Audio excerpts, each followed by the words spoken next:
Assalamualaikum warahmatullahi wabarakatuh. Bismillah, alhamdulillah, wassalatu wassalamu ala sayyidina wa maulana wa syafi'ina wa habibina Muhammad Rasulillah wa ala alihi wa sahabatihi at-tahirin wa man tabi'a sunnatahu wa jama'atah min yaumina hadha ila yaumil ba'thi wan nahdah. Ashabal fadilah, sahadatana ahli baitil Mustafa, habaibana a'azzahumullah, wa ala ra'sihim as-sayyid Hasan Dalil Al-Adrus, hadratis Syekh Kiai Haji Mahfud Kiai Hasan Kriani, rekan-rekan pengurus Nahdlatul Ulama, Arwani Amin, rekan-rekan pengurus pergerakan mahasiswa insyaallah Islam,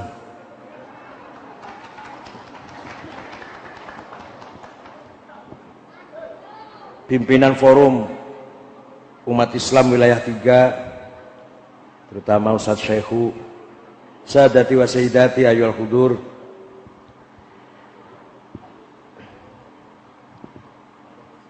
alhamdulillah pada malam hari ini saya juga merasa berbahagia bisa menghadiri atau ikut menghadiri acara yang sangat mulia, zikro syahadati sibti Rasulullah sallallahu alaihi wasallam Sayyidina wa imamina Abi Abdullah Al-Husain alaihi salam.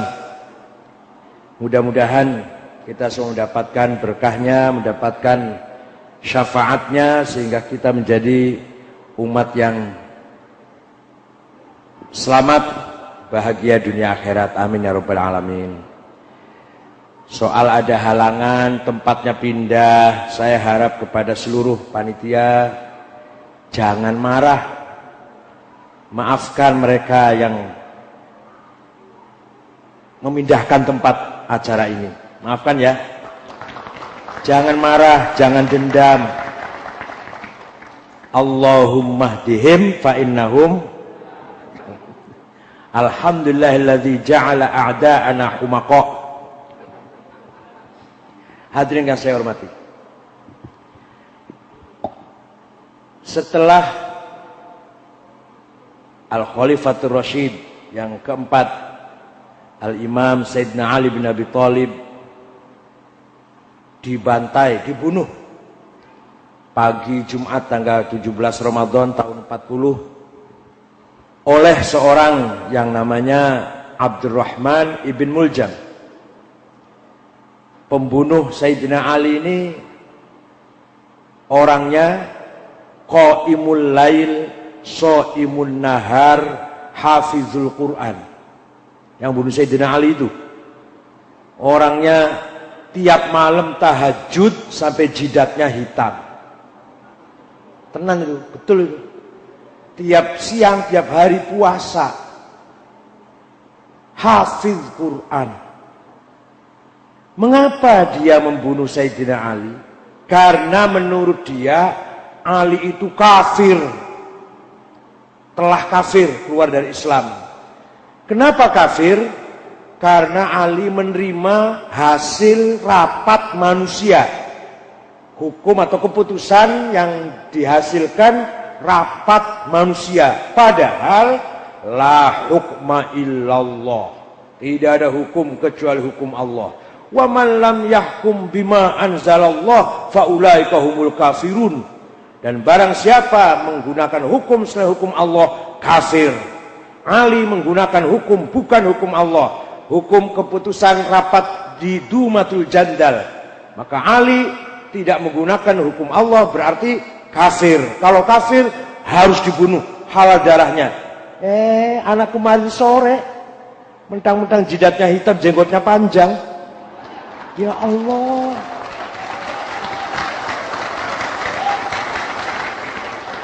Mengkafirkan awwaluman aslama minas sibyan Sihru Rasulillah Fatihu Khaybar minas sabiqin al-awwal al-mubashsharina bil jannah. Babul ilm. Wah, banyak sekali gelarnya. Saya nggak hafal. Anak kemarin sore mengkafirkan remaja yang pertama kali masuk Islam. Yang pertama kali sholat jamaah di Masjidil Haram, diketawain, ditonton oleh Abu Jahal dan teman-temannya itu 3 orang. Imamnya Rasulullah SAW, makmumnya Sayyidah Khadijatul Kubra, dan Sayyidina Ali. 3 orang itulah yang pertama kali sholat terang-terangan di dunia ini. Dikafirkan oleh anak kemarin, maklum pernah ikut pesantren kilat 2 minggu libur sekolah itu.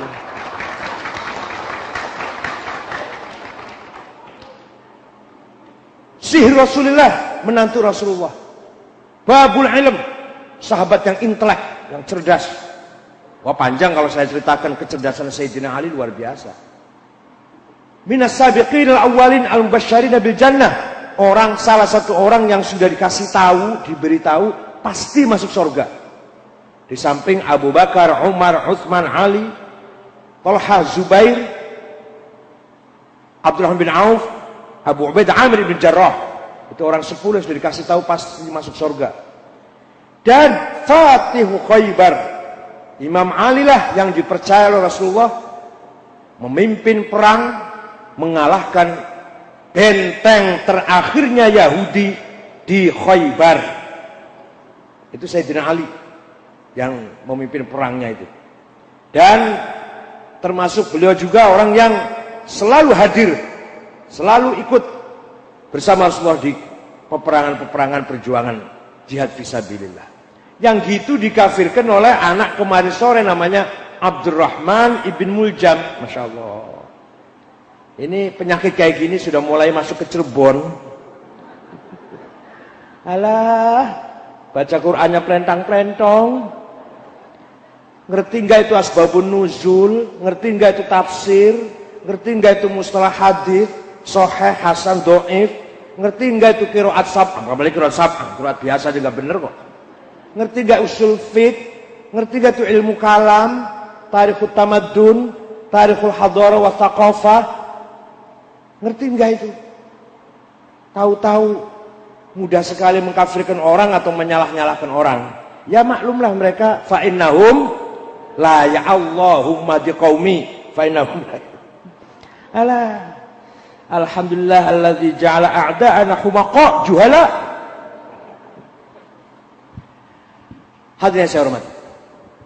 Setelah Sayyidina Ali terbunuh di Kufah, maka gubernur Syam yaitu Muawiyah ibn Abi Sufyan ibn Harb ibn Umayyah ibn Abd Syams ibn Hashim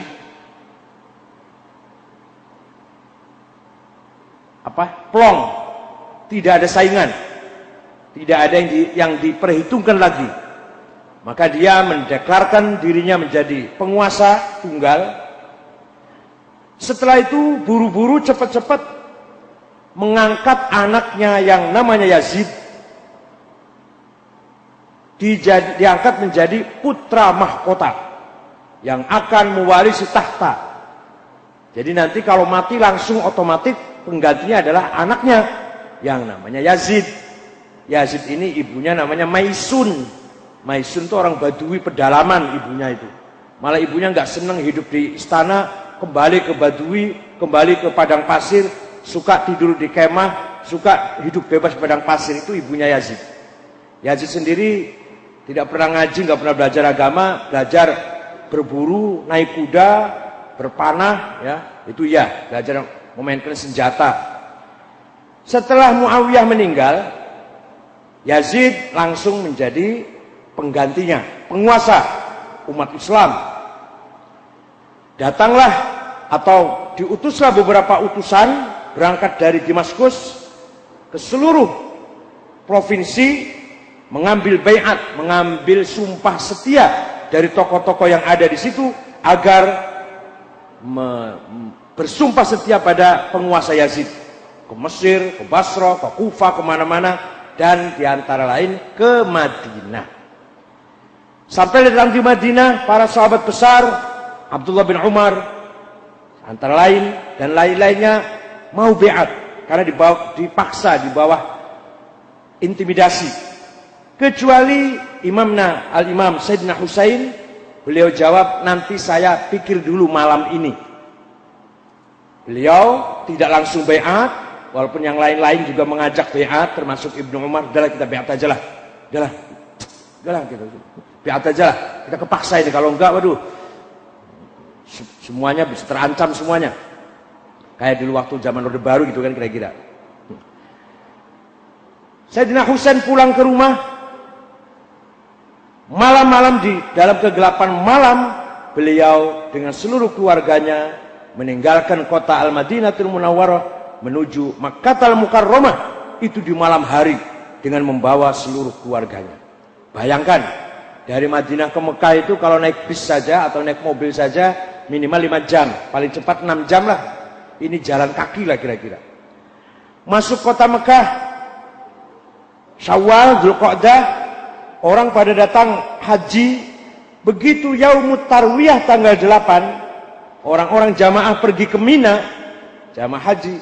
Sayyidina Husain bersama seluruh ahli baitnya dan pengikutnya keluar dari kota Mekah. Beliau sudah haji, sudah sering haji sudah.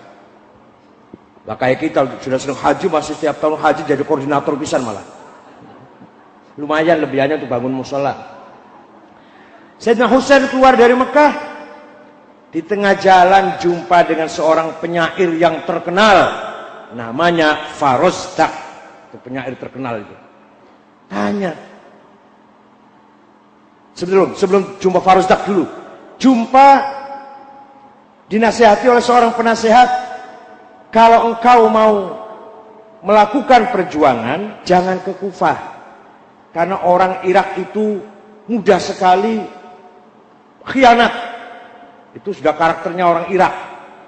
Mudah sekali berkhianat. Lebih baik kamu ke Yaman. Yaman itu jauh dari Damaskus. Dan Yaman orangnya hatinya mulia, jujur, tidak mudah khianat. Enggak, saya ingin menuju ke Kufah. Tetap Sayyidina Husain tujuannya Kufah. Di tengah jalan jumpa dengan Farozdak. Farozdak tanya, mau kemana? Ya Sibta Rasulullah, ya Habibi. Mau kemana wahai yang mulia Sayyidina Husain? Saya mau ke Irak. Mau apa? Saya di sana sudah ditunggu beberapa pengikut setia. Ini, saya menerima surat kurang lebih dari 100 surat orang Kufah memanggil beliau supaya hijrah ke Kufah, dan dari Kufah nanti membangun peradaban, membangun perjuangan lah, dimulai perjuangan dari Kufah. Kata Farozdak, jangan. Orang Kufah itu mulutnya bersama kita, tapi hatinya bersama Bani Umayyah. Jangan percaya dengan orang Kufah. Enggak, saya tetap mau menuju ke Kufah. Udah kalau begitu, anak-anak kecil yang perempuan-perempuan jangan kamu ajak. Tetap diajak bersama. Ini memang Allah sudah khalaqahullah lisyahadah. Allah menentukan Sayyidina Husain akan wafat, akan mati syahid. Beberapa masukan beliau tidak menerima atau tidak menerima masukan orang lain. Akhirnya beliau terus jalan bersama keluarganya, bersama anaknya, bersama khadamnya dan pasukan yang sangat sederhana. Kurang lebih 50 orang itu. Ini bukunya namanya Ashabul Husain, pengikut Husain yang bersenjata cuma 54 orang. Kemudian ada orang tanya pada Farozdak, Farozdak, kamu tadi serius banget ngobrol sama siapa sih? Ada orang melihat dari jauh. Setelah Husain pergi, Sayyidina Husain meninggalkan Farozdak, orang tanya, Farozdak, ente ngomong sama siapa sih, serius banget? Lama ngobrol, lama, serius, siapa itu? Jawabnya Farozdak, hadzal ladzi ta'riful batha'u wa atahu wal hillu ya'rifuhu wal baitu wal haramu hadza ibnu khairi ibadillahi kullihim hadza taqiyun naqiyut tahirul alamu hadza ibnu fatimata in kunta tajhaluhu bijaddihi anbiya'ullahi qad khutimu idza ra'atuhu quraisyun qala qailuha ila makarimi hadza yantahil karamu yunma ila zirwatil izzlati qasurat annailiha arabul islami wal ajamu. Tadi yang saya ajak ngomong itu, kamu nggak tahu. Dia sudah dikenal oleh seluruh umat manusia, baik penduduk haram maupun penduduk tanah halal maupun yang di luar haram. Ka'bah pun kenal beliau, Bathatu Mekah maksudnya kenal beliau. Siapa dia itu? Dia adalah anaknya orang yang paling mulia, yaitu anak Sayyidina Ali. Dan dia sendiri at-taqiyyun naqi, orang yang bertakwa, yang bersih, at-tahirul alam, yang suci. Beliau adalah Ibnu Fatimah in kunta tajhaluhu. Kamu enggak tahu, dialah putra Fatimah. Kalau kamu enggak tahu. Ketika orang Arab, orang Quraisy melihat dia, orang Quraisy akan mengatakan, orang inilah ujung paling puncaknya orang yang mendapatkan kemuliaan. Dan dengan kakeknya lah para anbiya Allah, para nabi, para rasul diakhiri, karena kakeknya nabi yang paling terakhir. Itu kemudian terus sampailah di padang Karbala, dihadang oleh pasukan. Kalau setahu saya 400 ya, enggak 4000. Kalau tadi Said Hasan 4000. Kalau saya tahu saya 400. 400 penunggang kuda diperintah oleh Ziyad, Ubaidillah bin Ziyad. Yang mimpin pasukan itu Umar ibn Sa'ad ibn Abi Waqqas. Yang mimpin pasukan itu. Jadi putranya sahabat besar juga yang mimpin pasukan itu. Terjadi peperangan yang tidak seimbang, yang akhirnya semua mati syahid. Ringkas cerita, termasuk para pasukannya atau para tentaranya yang hanya berjumlah 54 orang, termasuk tadi yang disebut namanya Habib bin Mudhahir, Ausaja bin Muslim dan lain-lainnya, dan putra-putranya kecuali Imam Ali Zainal Abidin. Kenapa enggak mati? Karena tidak keluar kemah, karena sakit demam. Dan zaujatuhu, yaitu Fatimah, adiknya atau kakaknya Sayyidah Zainab, itulah yang selamat. 4 orang kira-kira kurang lebih yang selamat. Sebenarnya sejak kemarin awal perang, para pasukan itu bisa kalau segera membantai Sayyidina Husain, gampang. Tapi masing-masing tentara itu, yang 400 itu, jangan saya, biar teman saya yang bunuh. Kalau dia dekat, dia menjauh lagi. Supaya orang lain, jangan saya. Nanti kalau ada yang mendekat, mau membantu lagi, jangan saya. Sebenarnya mereka ragu semua. Mereka 400 orang ragu-ragu untuk membantai Sayyidina Husain. Kalau azan, kalau sholat berhenti, kemudian tidak ada yang berani menjadi imam sholat. Semua sepakat Sayyidina Husain yang imamin. Jadi yang musuh juga makmum itu. Ya, makmum. Nanti lepas sholat, perang lagi. Sampai akhirnya seorang yang Yazid Jausan, dialah orang paling berani menarik Husain dari kudanya. Begitu jatuh, dinaikin, diinjak, tebas lehernya, kemudian kudanya menginjak-injak badan sampai menyatu dengan tanah Karbala, tinggal kepalanya. Kepalanya ditancapkan di tombak, dibawa ke Kufah, diarak di putra kota Kufah bersama 4 keluarganya tadi. Dari Kufah dibawa ke Syria, Damaskus, perjalanan 4 hari 4 malam di kereta. Di kereta itu, jadi kereta itu isinya kepalanya Sayyidina Husain, kepalanya, kemudian Fatimah istrinya, Zainab saudaranya, Ali Zainal Abidin anaknya. Paham nggak? Misalkan saya dibawa ke Jakarta dengan kepala ayah saya di Koldiesel atau di apalah. Jadi satu kereta itu isinya kepala dan istri, adik, saudara dan anak. Luar biasa itu. Sampai di Damaskus, kepala itu dipajang di depan istana Yazid. Setiap orang lewat diperintah oleh tentara istana suruh ya meludahin atau misu-misu atau ngata-ngatain. Begitulah ringkas cerita lah. Ringkas cerita saja, nggak usah detail, nanti nangis semua nanti. Setelah sudah cukup lama, Sayyidah Zainab memberanikan diri, mohon kepada Yazid agar diizinkan pulang ke Madinah bersama kepalanya Sayyidina Husain itu. Yazid mengizinkan, akan tetapi di tengah jalan disusul oleh utusan Yazid, jangan sampai ke Madinah. Kalau pulang ke Madinah nanti bisa membakar semangat orang Madinah. Belokkan ke Mesir. Maka kepala Sayyidina Husain, Ra'su Sayyidina Husain berada di Qahirah di Mesir. Sebenarnya tadinya mau dibawa ke Madinah oleh saudara-saudaranya. Tapi khawatir kalau datang ke Madinah bisa membangkitkan semangat perlawanan dari Madinah. Maka kepala Ra's Sayyidina Husain dibawa ke Mesir. Ali Zainal Abidin putranya dipulangkan ke Al-Madinatul Munawwarah. Hadirin yang saya hormati, mengapa saya harus cerita begini? Satu, bahwa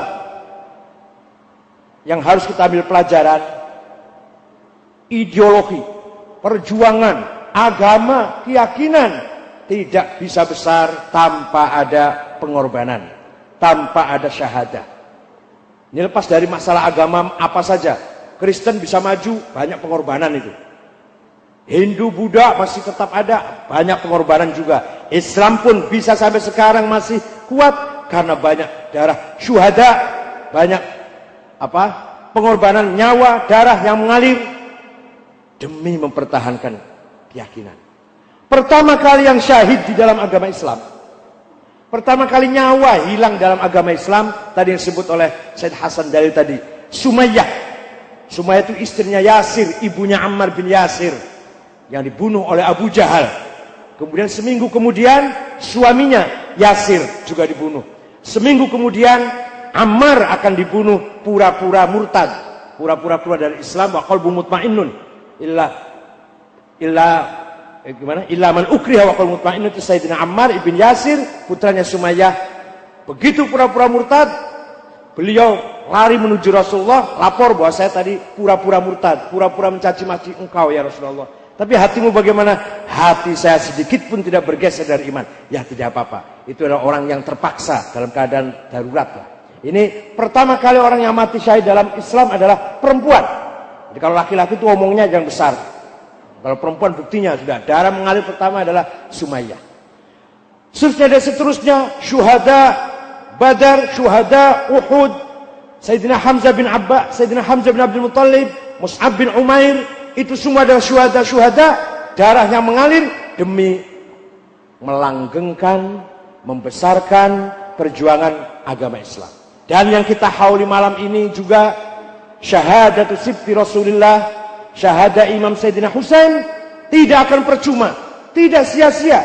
Islam bisa sampai ke Indonesia itu antara lain sebab syahadah Sayyidina Husain. Begitu Sayyidina Husain Ahlul Bait dibenci oleh penguasa, maka ada salah satu keturunannya, kan Sayyidina Husain punya putra Ali Zainal Abidin, Ali Zainal Abidin punya putra Muhammad Al-Baqir, Muhammad Baqir punya putra Ja'far As-Shadiq, Ja'far As-Shadiq punya putra Musa Al-Kazim, Ismail Musa Al-Kazim, Muhammad Al-Abtah, dan Ali Al-Uraidi. Ali Uraidi hijrah dari Irak ke Madinah, malah sekitar 10 kilo dari Masjid Madinah, tapi sekarang sudah dibongkar. Kuburannya sudah jadi jalan tol sudah di Madinah. Namanya Imam Ali Uraidi bin Ja'far Shadiq. Imam Ali Uraidi nanti punya putra namanya Isa. Isa punya putra namanya Ahmad. Ahmad hijrah dari Madinah ke Yaman. Dari Yamanlah Ahmad Al-Muhajir mempunyai keturunan sampai ke Kamboja, sampailah ke Cirebon, sampai ke Gresik, ke Jawa. Para wali songo inilah itu semua keturunan dari Sayyid Ali Uraidi atau Ahmad Al-Muhajir ibn Isa ibn Ali Uraidi ibn Ja'far Shadiq ibn Muhammad Baqir ibn Ali Zainal Abidin ibn Husain ibn Ali bin Abi Thalib. Jadi hikmahnya besar sekali. Seandainya Ahlul Bait itu tidak dimusuhin, misalkan hidupnya mewah, senang, happy di Irak, misalnya di Baghdad waktu itu, atau ya nggak akan sampai ke sini, atau minimal molor ke sininya lah. Karena di sana dikejar-kejar, dibenci, maka semua menyelamatkan diri, antara lain Ali Uraidi, dan beliau tidak berpolitik, beliau hanya ta'lim tadris saja, tidak berpolitik, tidak seperti kakaknya Musa Al-Kazim atau Ismail. Beliau tidak berpolitik, kemudian punya anak Isa, Isa punya anak Ahmad, Ahmad hijrah dari Madinah ke Yaman, keturunannya sampailah ke negeri Jawi, negara Jawa. Jawi itu yang hidungnya pesek, bukan Pulau Jawa. Mana yang hidungnya pesek itu Jawi, Brunei, Malaysia, itu yang hidung pesek lah Jawi itu. Hadirin yang saya hormati. Jadi syahadah Sayyidina Husain tidak sia-sia, tidak begitu hilang saja, tidak. Tapi dengan syahadah Sayyidina Husain mempercepat Islam tersebar kemana-mana, terutama ke timur, akhirnya sampai ke Indonesia dengan cepat. Seandainya tidak ada syahadat Sayyidina Husain, barangkali sejarah lain ceritanya, entah kapan bisa nyampe ke sini. Hadirin saya hormati. Oleh karena itu, pada malam hari ini kita memuliakan, menghormati, mengenang kembali, mengambil pelajaran sangat berharga dari pengorbanan cucu Rasulullah SAW. Kita ini bukan cucunya, bukan keponakannya, bukan besannya Rasulullah, tinggal ngormati saja kok males banget. Kita ini bukan apa-apanya, hanya sekedar umatnya, pengikutnya, yang diperintah agar mencintainya, begitu saja malesnya luar biasa. Malah ada yang orang tidak percaya, nggak percaya. Haul itu apa? Kirim doa itu nggak sampai. Coba doanya dibalik.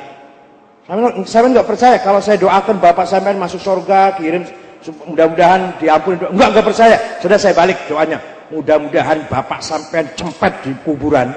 Mudah-mudahan bapaknya sampai diganden mungkar nakir. Mudah-mudahan bapaknya sampai geseng masuk neraka. Coba marah enggak? Kalau marah, oh berarti sampai tuh. Ayo, berarti mengakui bahwa doa itu sampai.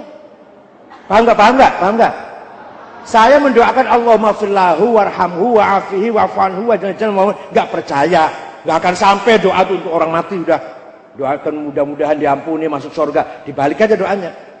Mudah-mudahan masuk neraka geseng. Coba marah enggak? Kalau marah, berarti ente percaya doa itu sampai. Tadi waktu doain baik enggak sampai. Setelah doain jelek, marah. Sampai ya? Sampai ya? Percaya sampai ya? Hadirin yang saya hormati. Nah, Islam yang datang di bawah Rasulullah dan para ahli bait ke Indonesia, ke Jawa ini, hadirin, Islam ahli sunnah wal jamaah. Islam yang selalu menjunjung tinggi tawassut, berpikir modern, tidak ekstrim. Itu yang dibawa oleh para habaib, para wali songo, para sayyid, para sadah yang dibawa ke Indonesia ini. Islam yang melalui dakwanya, melalui budaya, melalui seni, melalui ilmu pengetahuan, akhlakul karimah, muasyarah bil ma'ruf. Bukan Islam keras yang memaksa orang kalau nggak mau Islam saya bunuh, saya obrak-abrik rumahnya, enggak. Dulu nggak ada Habib kayak gitu dulu. Dulu nggak ada, entah kalau sekarang ada. Dulu nggak ada Said Habib galak kayak gitu. Ya saya kan Habib, saya Al-Maghribi semua juga Habib, Sunan Kudus juga Habib. Nggak ada yang galak tuh. Tapi akhir-akhir ini muncul fenomena Islam disebarkan dengan kekerasan, dikira itu jihad, dikira itu berjuang, itu bertentangan dengan apa yang telah dimulai oleh ahli bait ketika pertama kali mendakwakan Islam ke sini. Para habaib, para sadah dulu datang ke sini membawa ilmu, membawa akhlak, sambil berdagang, sambil bergaul, memberi contoh baik, sampai-sampai memasukkan ribuan kata bahasa Arab menjadi bahasa Indonesia. Itu jasanya para habaib dulu. Majelis, dewan, wakil, musyawarah, rakyat, bahasa Arab semua itu. Sabtu, Ahad, Senin, Selasa, Rabu, Kamis, Jumat, bahasa Arab semua itu. Lezat, hebat, dahsyat, melarat bahasa Arab. Asalnya madorot. Malah orang Jawa, ayo ke Cirebon pelalan, fadol, mencari fadol, mencari keutamaan, pelal, Masya Allah, Cirebon.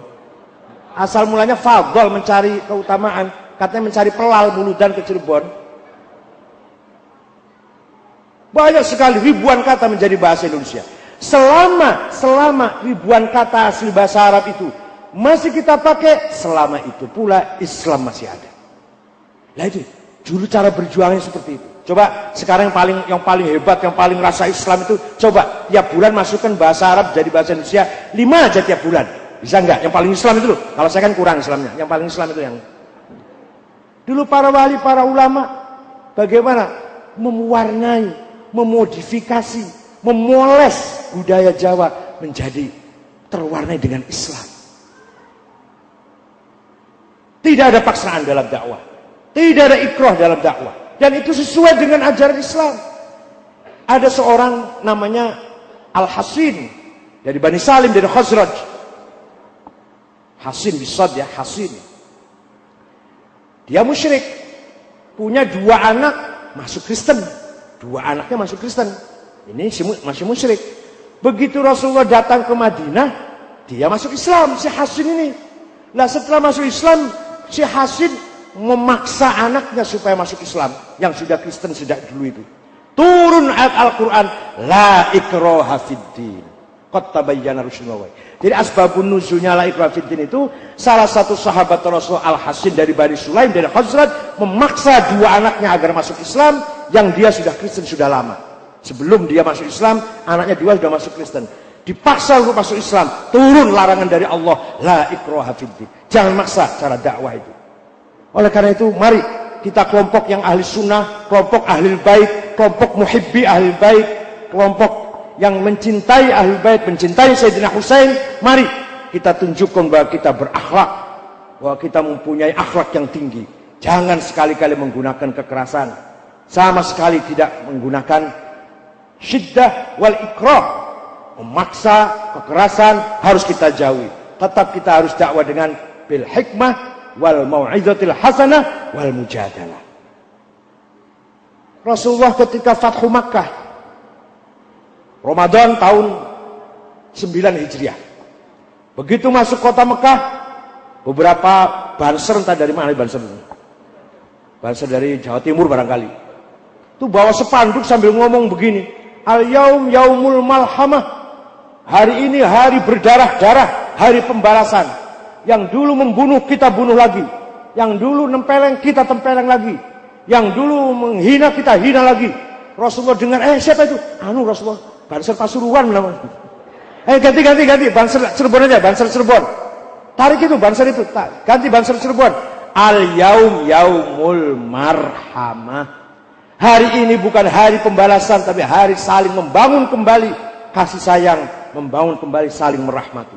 Begitu tersebar al-yaum yaumul marhamah, semua orang Quraisy yang tadinya musuh Rasulullah berduyun-duyun mendatangi Rasulullah dengan minta maaf dan masuk Islam. Bi abi wa ummi antal karim ibnil karim ibnil karim. Engkau orang yang mulia, putra orang yang mulia, cucu seorang yang mulia, semuanya masuk Islam. Turunlah ayat, fabima rahmatim minallahi lintalahum walau kunta faddan ghalidhal qalbi lan faddu min haulik fa'fu anhum wastaghfir lahum wasyawirhum fil amr fa idza azamta fatawakkal 'ala Allah innallaha yuhibbul mutawakkilin. Muhammad, dengan perangaimu, dengan sikapmu, dengan karaktermu yang lemah lembut, santun, maka mereka berduyun-duyun, simpati, ikut kamu. Seandainya kamu kasar, congkak, sombong, niscaya orang-orang itu akan meninggalkan kamu. Oleh karena itu Muhammad, orang yang tadinya memusuhi kamu, fa'fu anhum, maafkanlah. Bukan hanya maafkanlah, wastaghfir lahum, mintakan istighfar kepada Allah. Bukan hanya itu, sudah dimaafkan, dimintakan istighfar, wasyawirhum fil amr. Ajaklah mereka bersama-sama menatap masa depan yang lebih baik, musyawarah, tukar pikir, mari ke depan seperti apa harus bagaimana. Mereka yang tadinya musuh diajak berempuk bersama. Ini akhlak Rasulullah SAW. Oleh karena itu, yang namanya agama Islam bukan hanya dinul akidah, bukan hanya ngajarin akidah, bukan hanya dinus syariah, bukan hanya ngajari perintah sholat, perintah ibadah, tapi Islam di samping dinul akidah wa syariah, dinul thaqafah, dinul ilmi wa thaqafah, dinul hadara wal adab, dinul taqaddum wa tamaddun. Islam agama modern, Islam agama yang membawa ilmu pengetahuan, Islam yang membawa peradaban kebudayaan. Dulu dari Surabaya sampai Granada, dari Surabaya sampai Spanyol, dari Indonesia Timur sampai pojok barat Cordova, yang diglobalkan oleh misi Islam adalah globalisasi akhlak, globalisasi ilmu pengetahuan, bukan globalisasi fitnah, fujur, fusuk, bahkan kufur, fahisyah, fawahish yang kita rasakan sekarang ini. Globalisasi dulu yang dibawa oleh Islam dari timur sampai ke barat, aulamatul ilmi wa thaqafah, aulamatul hadara wa tamaddun wa taqaddum. Nah, dalam rangka membumikan langit, memanusiakan ajaran Allah, membudayakan akidah, menjadikan peradaban sebuah doktrin. Dulu para kiai melihat orang Jawa sesajen, nasi sedikit sawincuk di dalam pojok gue ngusir setan. Priben, kiai priben. Aja musyrik buatan dibungkoron carane. Ente kan sugih. Bakas sesajen aja musuh wincuk atau patang wincuk yang pojok papat. Napa kiai nyembelih wedhus? Nyembelih sapi ya kena, wedhus ya kena. Nurut nyembelih wedhus. Dari pirang wincuk, dari pirang piring, 50 piring. Barang jadi 50 piring, dalen di kiai, yang pojok nanti dalen 50 piring ki. Ya beli dalen pojok, undangan tangga, batur, sing melarat-melarat, kumpul, toli maca donga, hampir selamatan. Lah sing wincuk yang pojok ya bagian. Punya ongko-ongko susah wincuk pojok bagian, aja dilarang. Tapi yang 50 piring, sing 100 piring yang beli sapi dijalankan. Tangga diundangi kabeh maca zikir tulung donga hampir selamat. Itu gitu loh caranya dakwah, membudayakan nilai langit, membudayakan zikir, memanusiakan zikir. Zikir goblok, maka beli neraka. Wah, pada Melayu kabeh wis. Bid'ah. Musyrik. Ya Allah, ngerti beli bid'ah Mas? Ngerti beli bid'ah? Endi kang beli dilakoni ning Kanjeng Nabi, beli diajaran Kanjeng Nabi bid'ah arane. Paham mboten? Paham mboten? Apa saja yang tidak dibikin oleh Rasul bid'ah. Contoh, contoh bid'ah, tulisan Arab Quran, bengi lagi zaman Kanjeng Nabi, tidak ada titiknya. Ba tak polos, jim ha kho polos. Baru ada titik tahun 65 Hijriah. Abdul Aswad Ad-Du'ali yang membuat titik Quran. Ba titik ngesor, tak titik woron dhuwur, tak titik telu. Baru orang bisa baca Arab, bisa baca bahasa Arab, tulisan Arab. Wis ana titiknya, sudah ada titiknya, masih banyak yang nggak bisa baca Al-Quran, baca tulisan Arab. Maka Imam Khalil bin Ahmad Al-Farahidi yang wafat tahun 184 Hijriah, gurunya Imam Sibaweh, bikin syakal fathah, dhammah, kasroh, ngundang muridnya arane kois, nyekel pulpen kertas, delengen cangkem isun. Kalau kamu lihat mulut saya buka, berarti fathah, coret di atas, fathah. Kalau kamu lihat mulut saya itu pecah, bibir saya pecah, kasroh, coret di bawah. Kalau kamu lihat mulut saya itu manyun mencucu, nah itu dom itu mencucu. Tandanya apa? Wawu kecil. Itu loh, Imam Khalil ibn Ahmad Al-Farahidi. Sudah ada titik, sudah ada harokat, fathah, dhamma, kasroh, masih banyak orang nggak bisa baca Quran. Orang Banyumas sampai sekarang masih alhamdulillah ngalamin masih sampai sekarang. Kalau panggil saya Kiai Sangit Ngakil. Maka Imam Abu Ubaid Qasim bin Salam wafat tahun 224 Hijriah, bikin ilmu tajwid qiraatil Quran. Ilmu agar baca Qurannya benar baik. Baru terdengar ada istilah idgham, ikhfa, idhar, qalqalah, huruf halak, mad lazim, mad jaiz. Dah paham kan ya? Jadi ilmu tajwid baru ada tahun 200-an lah, yang ngarang namanya Abu Ubaid Qasim bin Salam, wafat tahun 224. Mau benar baca Quran, pakai ilmu tajwid. Tidak pakai ilmu tajwid, tidak akan benar baca Quran. Mau benar, pakai ilmu tajwid. Ilmu tajwid bid'ah. Bukan karangan Rasulullah, bukan Abu Bakar, bukan Umar, bukan. Dan semua ilmu itu bid'ah. Rasulullah nggak ngajarin ilmu. Ya, contoh lagi. Ada seorang gubernur dari Asia Tengah, Amir Al-Mahdi, kirim surat pada Imam Muhammad ibn Idris ibn Syafi'i. Siapa itu? Imam Syafi'i. Kalau namanya dia dulu malah nggak tahu malah.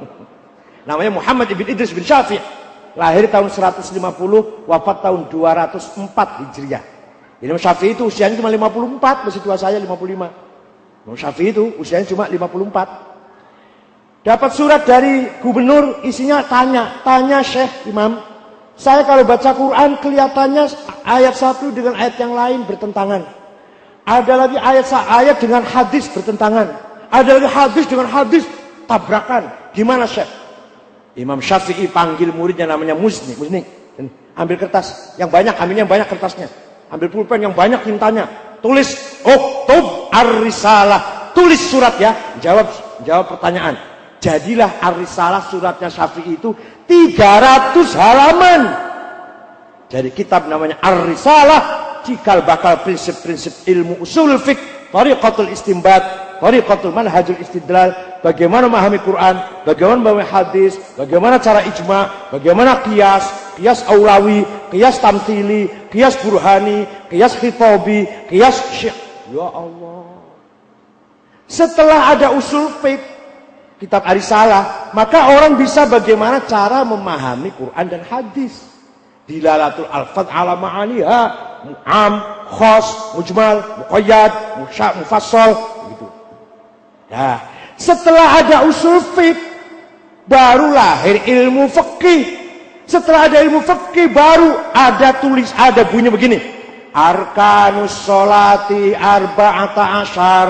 Sholat rukunya 14. Pertama takbiratul ihram, kedua niat, ketiga berdiri, keempat baca Fatihah, kelima ruku, keenam tumak dalam ruku.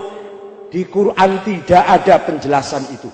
Di hadis boten wonten penjelasan rukunya sholat harus sekian, nggak ada di hadis. Adanya di ilmu fikih. Jadi ente mau sholat baik benar, ikut ilmu fikih, yaitu karangannya ulama. Bid'ah itu bukan bikin Rasulullah. Kalau hanya ikut Quran hadis, nggak bakalan bisa sholat. Nggak ada di Quran hadis caranya sholat. Nggak ada. Paham nggak? Paham nggak? Dah, satu lagi contoh biar mantep. Satu lagi biar mantep. Pergi haji.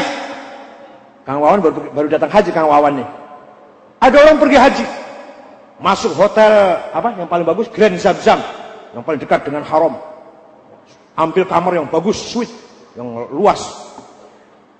Begitu mau tanggal 8 mau berangkat ke Arafah, dia ambil Quran, cari ke Arafah itu dari hotel Grand Zamzam kemana, berapa kilo, kalau naik mobil berapa jam, ada nggak di Quran itu?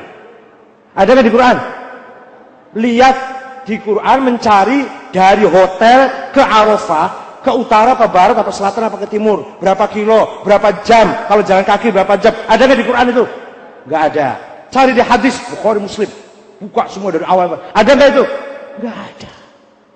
Kalau ente mau pergi ke Arafah, ikut tuh, itu tuh kepala rombongan tuh, ikut kiai, ikut ustadz, ikut kepala rombongan, nanti sampai ke Arafah, nggak usah buka Quran hadis, nggak usah, ikut aja tuh.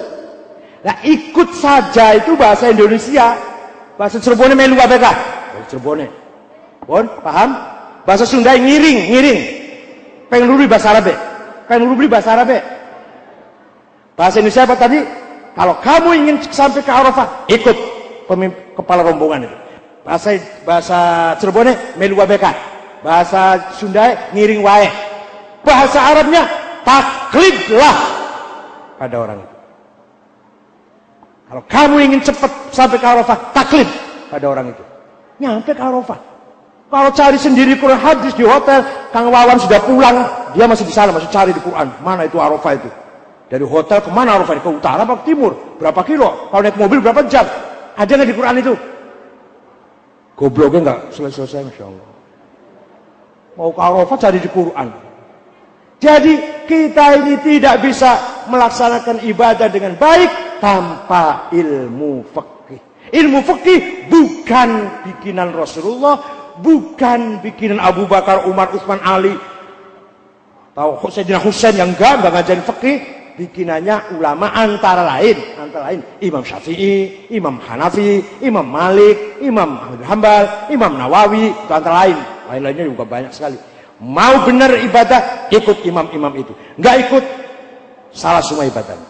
Sekarang kalau ada orang sholatnya bagus, tertib, sempurna, fasih. Saya tanya, Pak, sholatnya bagus sekali. Dari mana Pak belajarnya? Dari Quran dan hadis. Bohong. Paham nggak?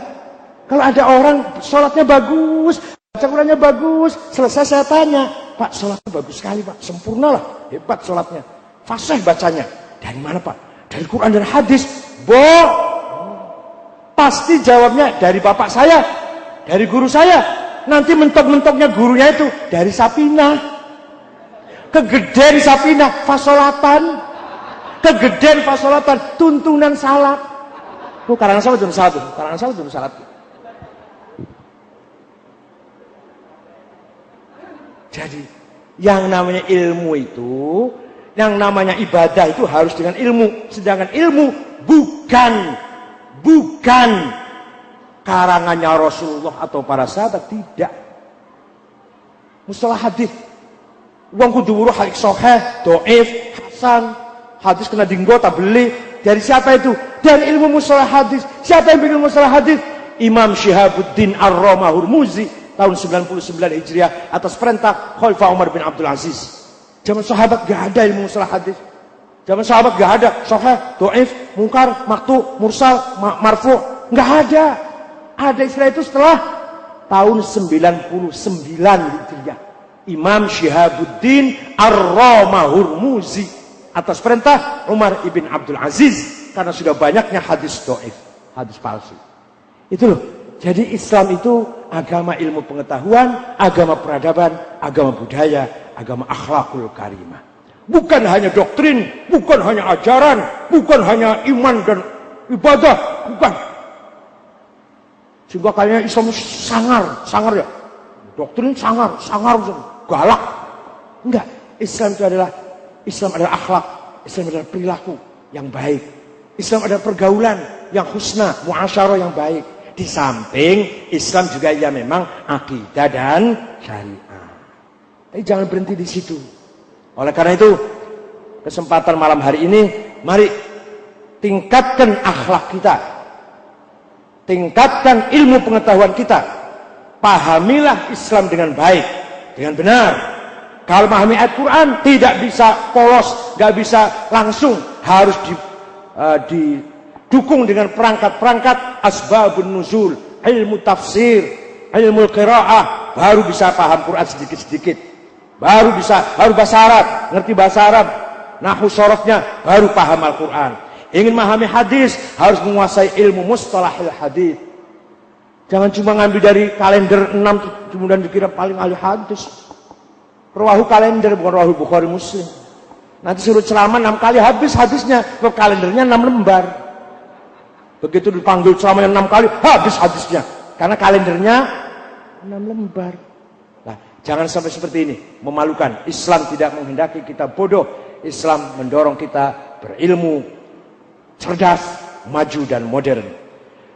Pada kesempatan haul Sayyidina Husain ini, mari kita i'tibar, ambil hikmah perjuangan Ahlul Bait, perjuangan habaib yang telah berjasa besar menyebarkan Islam ke segala penjuru.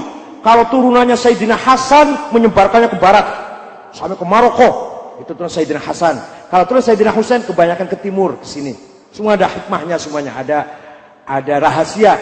Allah menghendaki seperti ini. Sehingga akhlak Rasulullah diwarisi oleh Ahlul Bait, oleh habaib, oleh sadah, kemudian disebarkan, diajarkan kepada kita semua. Seandainya tidak ada habaib, tidak ada Ahlul Bait, niscaya kita jauh akan mengikuti akhlak Rasulullah sallallahu alaihi wasallam. Jadi kita harus mencintai Ahlul Bait, mencintai dzurriyyah tahirin, mencintai habaib dan sadah, karena beliau-beliau adalah yang meneruskan akhlak Rasulullah sallallahu alaihi wasallam. Sehingga kita tahu Islam ini karena dari beliau. Kalau hanya muji-muji Rasulullah kemudian dianggap Syiah, waduh. Imam Syafi'i mengatakan begini, lauka narasdon hubbu ali Muhammadi fal yashhadits taqolani anni rafidi. Kalau mencintai Habib dianggap Syiah, saksikanlah wahai jin dan manusia, saya Syiah. Kalau mencintai Ahlul Bait dianggap Syiah, paham nggak? Kalau ada orang mencintai Habib Sayyid Ahlul Bait langsung dianggap Syiah, ya sudah apa-apa sebagian. Kata Imam Syafi'i, silakan saya dituduh Syiah. Kalau hanya karena mencintai Ahlul Bait saya dianggap Syiah. Lauka narasdon hubbu ali Muhammadi fal yashhadits taqolani anni rafidi. Seandainya yang namanya Rafidah itu yang dimaksud mencintai Ahlul Bait, demen Ahlul Bait dianggap Syiah, oke, enggak apa-apa. Anggaplah saya Syiah. Saksikan wahai manusia dan jin. Itu Imam Syafi'i itu. Nah, oleh karena itu mencintai Ahlul Bait syai' wa Syiah syai'un akhar. Kita semua ahli sunnah wal jamaah harus mencintai Ahlul Bait, mencintai dzurriyyah, mencintai habaib dan sadah. Kita ahli sunnah wal jamaah. Tragedi Karbala bukan hanya miliknya Syiah. Tragedi kemanusiaan ini. Ada orang dibantai sekeluarga, dihancur-leburkan di padang Karbala. Tragedi kemanusiaan. Bukan hanya tragedinya Syiah. Bukan hanya tragedinya Iran. Tragedinya dunia. Seandainya waktu itu sudah ada Dewan Keamanan, barangkali sudah rapat Dewan Keamanan itu. Mengutuk kejadian Karbala. Kayak gitu kira-kira. Jadi ini adalah tragedi kemanusiaan. Bukan hanya tragedi milik kelompok tertentu. Milik kita semua. Terutama umat Islam. Apapun mazhabnya. Ada orang dibantai dengan mazlum, dengan sangat kejam, sangat keji, sangat sadis. 70 sekian orang dibantai, diinjak-injak kuda sampai menyatu dengan tanah. Kepalanya dipamer-pamerkan, diarak-arak. Itu kezaliman yang luar biasa. Tragedi kemanusiaan. Semua manusia. Bukan hanya umat Islam. Semua dunia ini harus ikut